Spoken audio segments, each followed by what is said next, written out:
ദില്ലിയിൽ വീണ്ടും സിജെപിയുടെ പ്രതിഷേധം വലിയ രീതിയിൽ ആളിക്കത്തുന്ന ഒരു സാഹചര്യമാണ്. ധർമ്മേന്ദ്ര പ്രധാൻ രാജിവെക്കില്ല എന്ന് കേന്ദ്ര സർക്കാർ വ്യക്തമാക്കിയതോടുകൂടി പ്രതിഷേധത്തിൽ നിന്ന് പിന്മാറില്ലെന്ന് സിജെപിയും അതിൻ്റെ നേതാക്കളും വ്യക്തമാക്കിയിരിക്കുകയാണ്. നിരവധി യുവാക്കളാണ് അങ്ങോട്ടേക്ക് ഈ സിജെപിയുടെ പ്രതിഷേധത്തിന് പിന്തുണയുമായി എത്തുന്നത്. രാജ്യത്തിൻ്റെ വിവിധ ഭാഗങ്ങളിൽ സിജെപിക്ക് പിന്തുണയുമായി വലിയ രീതിയിലുള്ള പ്രതിഷേധ കൂട്ടായ്മകൾ സംഘടിപ്പിക്കുന്ന ഒരു സാഹചര്യം നമ്മൾ കഴിഞ്ഞ ദിവസങ്ങളിലൊക്കെ കണ്ടതാണ്. വീണ്ടും ദില്ലിയിലേക്ക് ഫെമിനയിലേക്ക് തന്നെ പോകാം. ഫെമിന, ഇന്നിപ്പോൾ ദൃശ്യങ്ങളിൽ കാണുകയാണെങ്കിൽ ഇന്നലത്തെ അതേ സാഹചര്യം തന്നെയാണ്. വലിയൊരു ജനക്കൂട്ടത്തെ നമുക്കവിടെ കാണാൻ കഴിയും. ഇന്നലെ വൈകിട്ട്, അതായത് രാത്രിയോടുകൂടി വലിയ രീതിയിൽ ഈ പ്രവർത്തകരെ പോലീസ് അടിച്ചമർത്തുന്ന ഒരു കാഴ്ച നമ്മൾ കണ്ടതാണ്. മെട്രോ സ്റ്റേഷനുകൾ അടച്ചും വൈദ്യുതി വിച്ഛേദിച്ചും ഇന്റർനെറ്റൊക്കെ വിച്ഛേദിച്ചുകൊണ്ടും വലിയ രീതിയിൽ എന്ത് വില കൊടുത്തും ഈ പ്രതിഷേധത്തെ അടിച്ചമർത്തുമെന്നാണ് കേന്ദ്ര സർക്കാരിന്റെ നിലപാട്. ഈ ധർമ്മേന്ദ്ര പ്രധാൻ രാജിവെച്ചതോടുകൂടി ഇനി രാജിവെക്കില്ല എന്ന് JP നദ്ദ വ്യക്തമാക്കിയതിനു ശേഷം വലിയ രീതിയിലേക്ക് ഈ പ്രതിഷേധത്തെ കൊണ്ടുപോകാനാണ് സിജെപിയുടെ നേതൃത്വം അല്ലെങ്കിൽ സിജെപി നേതാക്കൾ വ്യക്തമാക്കിയിരിക്കുന്നത്. ഈ ധർമ്മേന്ദ്ര പ്രധാൻ രാജിവെക്കില്ലെന്ന് അറിയിക്കുന്നതിന് തൊട്ട് മുൻപായി സോനം വാങ്ചുക് കേന്ദ്രത്തിനോട് കുറച്ച് ആവശ്യങ്ങൾ ഉന്നയിച്ചിരുന്നു, കുറച്ച് ഉപാധികൾ മുന്നോട്ട് വച്ചിരുന്നു. ആ ഉപാധികൾ അംഗീകരിക്കുകയാണെങ്കിൽ അദ്ദേഹം നിരാഹാര സമരം അവസാനിപ്പിക്കാം, പ്രതിഷേധം അവസാനിപ്പിക്കാം എന്നൊക്കെ വ്യക്തമാക്കിയിരുന്നു. ഈ ആത്മഹത്യ ചെയ്ത വിദ്യാർത്ഥികളുടെ കുടുംബത്തിന് ധനസഹായം നൽകണം എന്നതുൾപ്പെടെയുള്ള ഉപാധികളാണ് അദ്ദേഹം മുന്നോട്ട് വച്ചത്. അതിന് തൊട്ടു പിന്നാലെയാണ് ഈ ധർമ്മേന്ദ്ര പ്രധാൻ രാജിവെക്കില്ലെന്ന് JP നദ്ദ വാർത്താ സമ്മേളനം വിളിച്ചറിയിക്കുന്നത്. ഇതിനുശേഷം വലിയ രീതിയിലേക്ക് ജന്തർ മന്ദിറിലേക്ക് വിദ്യാർത്ഥികൾ അല്ലെങ്കിൽ യുവാക്കൾ, സംഘടനകൾ ഒഴുകിയെത്തുന്നു. ജന്തർ മന്ദിറിനകത്തേക്ക് ആരെയും പ്രവേശിക്കാത്തൊരു സാഹചര്യം ഉണ്ടാകുന്നു. പുറത്ത് സമരക്കാർ തടിച്ചുകൂടുന്നു. പിന്നീട് നമ്മൾ കണ്ടത് കലുഷിതമായൊരു ദില്ലിയാണ്. അതായത് ഈ സമരക്കാരും പോലീസും തമ്മിൽ വലിയ രീതിയിലുള്ള ഒരു ഏറ്റുമുട്ടൽ അവിടെ ഉണ്ടാവുകയാണ്. ഇപ്പോൾ ഇതാ സമയം രാവിലെ 7:45 ആകുന്നു. ഇപ്പോൾ പോലും ഈ സമരക്കാർ പിന്നോട്ടില്ല എന്ന് തെളിയിച്ചുകൊണ്ട് വലിയ രീതിയിൽ യുവാക്കളടക്കമുള്ളവർ വലിയ രീതിയിൽ രാവിലെ 7:45 ആകുമ്പോൾ പോലും വലിയ രീതിയിൽ അങ്ങോട്ടേക്ക് ആളുകൾ ഒഴുകിയെത്തുന്ന ഒരു സാഹചര്യമാണുള്ളത്. നിലവിൽ അവിടുത്തെ സ്ഥിതി എന്താണ്? അതേ അവന്തിക, ഞാനിപ്പോൾ നിൽക്കുന്നത് ദില്ലി ജന്തർ മന്ദിറിലെ ഈ ഒരു പ്രതിഷേധ വേദിക്ക് പുറത്താണ്. ഇപ്പോൾ നമുക്ക് ചുറ്റും കാണാം നിരവധി പ്രതിഷേധക്കാരെ കാണാം.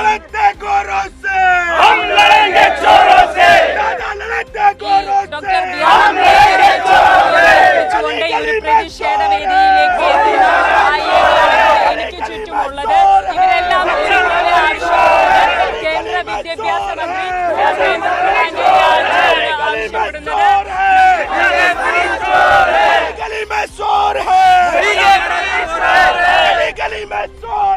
शिक्षा मंत्री चोर है। आपकी डिमांड क्या है धर्मेंद्र प्रधान को इस्तीफा?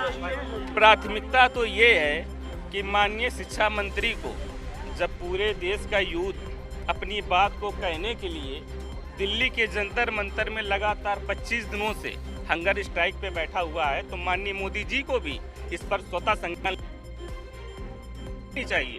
लेकिन ऐसा नहीं हो रहा है। और अभी हाल ही में माननीय सुप्रीम कोर्ट ने भी कह दिया है कि जिन हाथों में फोन है उसका मिसयूज हो रहा है। सोशल मीडिया प्लेटफॉर्म से जो खबरें हमारे आपके द्वारा जन जन तक पहुंचाई जाती हैं, तो माननीय सुप्रीम कोर्ट उस पर भी अनुबंध लगाना चाहती है, अंकुश लगाना चाहती है, ताकि समाज को सच्चाई पता न चल सके। तो इसके खिलाफ भी हम लोग एक ज्ञापन देंगे माननीय सुप्रीम कोर्ट के विरुद्ध, क्योंकि यहाँ की जो मीडिया है वो 2014 के बाद से उसने अपना सौदा कर रखा है सत्ताधारियों से। तो हमारी बात, आपके सवाल और लोगों के जवाब न तो उन तक पहुंच पा रहे हैं, न उनके सवालों के जवाब हम तक मिल पा रहे हैं। तो हम चाहेंगे इस देश के पूरे युवा को, जो लोग भी आज इस आंदोलन का हिस्सा नहीं बन रहे, तो हमारा उनसे कहना है कि वो आने वाले कल के सावरकर हैं, वीर भगत नहीं। क्योंकि शहीद आजम भगत सिंह ने कहा था कि जो कौम अपने लिए मैदानों में डट के लड़ नहीं सकती, वो इनकलाब कभी नहीं लाएगी। और बाबा साहब ने भी कहा है कि जीवन लंबा होने की बजाय महान होना चाहिए। उस जीवन को महान बनाने के लिए मुझे पल पल पद पद संघर्ष करने की जरूरत है। भले ही हमारी मांगों को सरकार दरकिनार कर दे, लेकिन अपनी आवाज को बुलंद करते हुए हम ये आह्वान करते रहेंगे कि आने वाला यूथ इस देश का शासक है, और हमारी आवाज को जो दबाएगा उसको राजनीतिक मंचों पे भी जगह नहीं दी जाएगी। इसी के साथ पूरे अवाम को, पूरे समाज को, जो लोग भी जंतर मंतर के प्रोटेस्ट में भी भागीदारी सुनिश्चित नहीं कर पाए, उनको यहाँ एक बार आना चाहिए, क्योंकि उनके भविष्य का, उनके बच्चों के भविष्य का सवाल है, देश के भविष्य का सवाल है। അതെ, നമുക്ക് കാണാം ഇവരെല്ലാം ഇവിടെ കൂടിയിരിക്കുന്ന വിദ്യാർത്ഥികളെല്ലാം ആവശ്യപ്പെടുന്നത് കേന്ദ്ര വിദ്യാഭ്യാസ മന്ത്രി ധർമ്മേന്ദ്ര പ്രധാന്റെ രാജി ആവശ്യമാണ്. ഇപ്പോൾ വിദ്യാഭ്യാസ മന്ത്രി ധർമ്മേന്ദ്ര പ്രധാന്റെ അതുപോലെ തന്നെ പ്രധാനമന്ത്രി മോദിയുടെ ഒക്കെ ചിത്രം ഉയർത്തിപ്പിടിച്ചിട്ടാണ് ഇവിടെ ഒരു പ്രതിഷേധക്കാർ ഇവിടെ ഈ ജന്തർ മന്ദിറിന് പുറത്തുള്ള ദൃശ്യമാണ് കാണുന്നത്. രാവിലെ ഏറെ കഴിഞ്ഞിരിക്കുന്നു. ഇപ്പോഴും ഇവിടെ ആളുകൾ ഇത്തരത്തിൽ തടിച്ചുകൂടുകയാണ്. ഇവരെല്ലാം ആവശ്യപ്പെടുന്നത് ധർമ്മേന്ദ്ര പ്രധാൻ രാജിവെക്കണമെന്ന് തന്നെയാണ്. ഇന്നലെ കേന്ദ്രമന്ത്രി JP നദ്ദ വിളിച്ചു ചേർത്ത പത്രസമ്മേളനത്തിൽ ധർമ്മേന്ദ്ര പ്രധാൻ രാജിവെക്കില്ല എന്ന തരത്തിലാണ് പറഞ്ഞിരുന്നത്. ഇപ്പം നമുക്ക് കാണാം ഇവിടെ ഒരു പോസ്റ്റർ കാണാം, ഛാത്രോം പർ ഹുവ അത്യാചാർ എന്നാണ് എഴുതിയിരിക്കുന്നത്. ഈ രാജ്യം ഇത് ഓർമ്മിക്കും എന്നുള്ളതാണ്. വളരെ ക്രൂരമായിട്ടുള്ള തരത്തിലായിരുന്നു കഴിഞ്ഞ ദിവസം നടന്ന പാർലമെന്റ് മാർച്ച് പോലീസ് അടിച്ചമർത്തിയത്. നിരവധി വിദ്യാർത്ഥികൾക്കാണ് പരിക്കേറ്റത്. ഇപ്പോഴും ഒരു വിദ്യാർത്ഥി ആശുപത്രിയിൽ ചികിത്സയിലാണ്.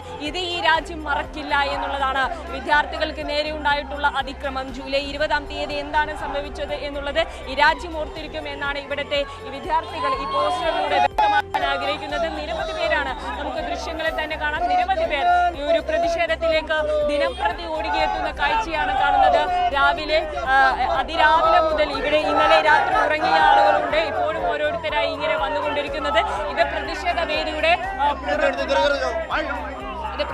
വേദിയുടെ പുറത്തുള്ള കാഴ്ചയാണ്. ഇവിടേക്ക് ഇങ്ങനെ ആയിരങ്ങൾ ഒഴുകിയെത്തുകയാണ്.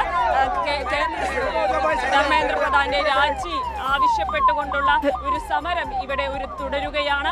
ഫെമിന, ഈ പ്രതിഷേധത്തിന് പിന്തുണയുമായി നമ്മൾ കണ്ടതാണ്, ഈ പ്രതിഷേധം ആരംഭിച്ചത് മുതൽ ഇടത് സംഘടനകൾ, SFI അടക്കമുള്ള സംഘടനകളൊക്കെ ഈ CJPക്ക് പിന്തുണയുമായി ഈ സമരം ആരംഭിച്ചത് മുതൽ തന്നെ കൂടെയുണ്ട്. ഇപ്പോൾ SFI ലോക് ഭവനിലേക്കും രാജ്ഭവനിലേക്കും കേന്ദ്ര സർക്കാർ ഓഫീസുകളിലേക്കും ഇത് സംബന്ധിച്ച് മാർച്ച് നടത്താനിരിക്കുകയാണ്. അതോടൊപ്പം തന്നെ നാളെ രാജ്യവ്യാപകമായി SFI പഠിപ്പ് മുടക്ക് സമരവും ആഹ്വാനം ചെയ്തിട്ടുണ്ട്. എന്താണ് അതിന്റെ വിശദാംശങ്ങൾ കൂടി?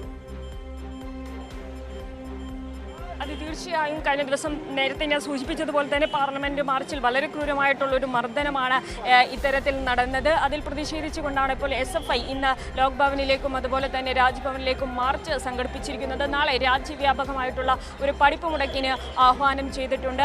അതുപോലെ തന്നെ വരുന്ന ശനി ഞായർ ദിവസങ്ങളിൽ പ്രധാനമന്ത്രി നരേന്ദ്രമോദിക്ക് ഒരു റിട്ടേൺ ഗിഫ്റ്റ് എന്ന നിലയിൽ മെലഡി മിഠായി ഇത്തരത്തിൽ വിതരണം ചെയ്യും എന്ന തരത്തിലുള്ള ഒരു പ്രഖ്യാപനവും ഒരു പ്രതീകാത്മകമായിട്ടുള്ള ഒരു സമര രീതി എന്ന നിലയിൽ വിതരണം ചെയ്യും എന്നും SFI പറഞ്ഞിട്ടുണ്ട്. അത്തരത്തിൽ SFI നമുക്കറിയാം തുടക്കം മുതലേ ഈ ഒരു സമരത്തിൽ ഇപ്പോൾ പ്രതിഷേധത്തിൽ വിദ്യാർത്ഥികളെ അഴിച്ചമർത്തുമ്പോഴും SFI അവരോടൊപ്പം നിൽക്കുകയാണ്. വിദ്യാർത്ഥികൾക്ക് വേണ്ടി ഉറച്ച ശബ്ദമായി തെരുവിലും അതുപോലെ തന്നെ ഈ പ്രതിഷേധ വേദിയിലുമൊക്കെ നിറയെ SFI പ്രവർത്തകരെയും നമുക്ക് കാണാം. SFIയുടെ അഖിലേന്ത്യാ പ്രസിഡന്റ് ആദർശം എം സജി ഇതുപോലെ നിരാഹാര സമരം ഇരുന്നിരുന്നു. അത്തരത്തിൽ ഐഷി ഘോഷ് നിരാഹാര സമരം ഇരുന്നിരുന്നു. അവരെല്ലാം ഈ CJP പ്രതിഷേധത്തിന്റെ ഭാഗമായിരുന്നു. നീറ്റ് പരീക്ഷ ചോദ്യപേപ്പർ ചോർച്ചയിൽ രാജ്യമൊട്ടാകെ വളരെ തരത്തിലുള്ള ഒരു പ്രതിഷേധങ്ങളാണ് SFI സംഘടിപ്പിച്ചത്. അതിന്റെ ഭാഗമായി ഒക്കെ തന്നെയാണ് ഒരു പോലീസ് ക്രൂരതയിൽ പ്രതിഷേധം ഏർപ്പെടുത്തിക്കൊണ്ട് SFI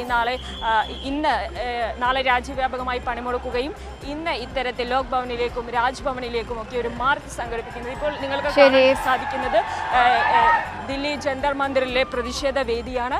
എനിക്ക് ചുറ്റും ഈ പ്രതിഷേധ വേദിക്ക് പുറത്ത് നിറയെ ആളുകളാണ്. ഈ രാവിലെയും വലിയൊരു തിരക്കാണ് ഈ പ്രതിഷേധ വേദിയിൽ അനുഭവപ്പെടുന്നത്.